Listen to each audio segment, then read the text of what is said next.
సహజంగా అడగకుండా అమ్మాయిని అన్నం పెట్టదని అంటారు. కానీ జగన్మోహన్ రెడ్డి గారు అడగకుండా అన్నీ చేశారు.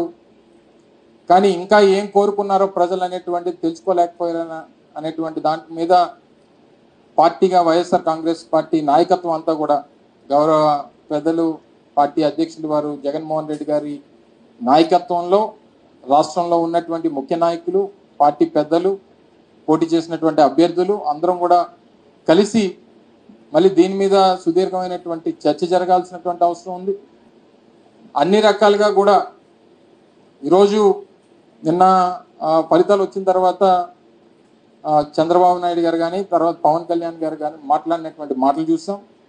పవన్ కళ్యాణ్ గారు ఏ రకంగా దాడులు చేయాలనేటువంటిది మా ఉద్దేశం కాదు అనేటువంటి మాట వారు పెద్దరికంగా వారు చెప్పారు. చంద్రబాబు నాయుడు గారు ఆ మాట చెప్పినట్టుగా నేనైతే చూడలేదు. కానీ గడిచినటువంటి 48 గంటలుగా రాష్ట్ర వ్యాప్తంగా అనేక ప్రాంతాల్లో జరుగుతున్నటువంటి దాడుల్ని దయచేసి ఖండించాల్సినటువంటి బాధ్యత కూడా ప్రతి ఒక్కరి మీద ఉంది.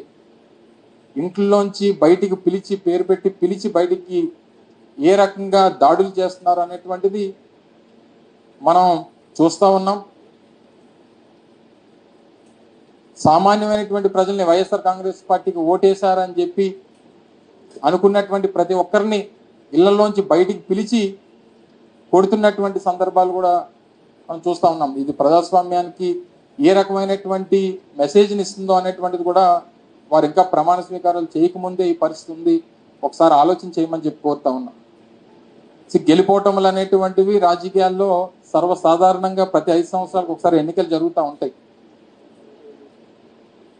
తప్పకుండా దాన్ని ఏ రకంగా అధిగమించాలి, ఏ రకంగా ఓడిపోయినటువంటి వారు రేపు మళ్ళీ ఎలా గెలవాలని చెప్పి చూస్తాం.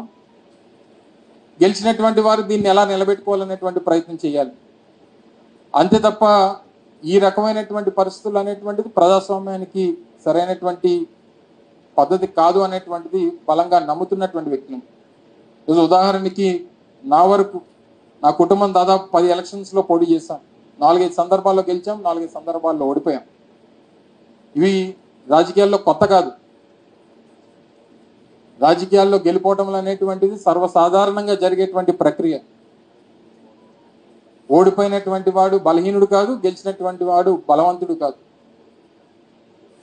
ప్రజల కోసం నిరంతరం తప్పించి ప్రజల కోసం ప్రజా సమస్యల మీద పోరాటం చేసేటువంటి వ్యక్తులు నాయకులుగా గుర్తింపబడతారు తప్ప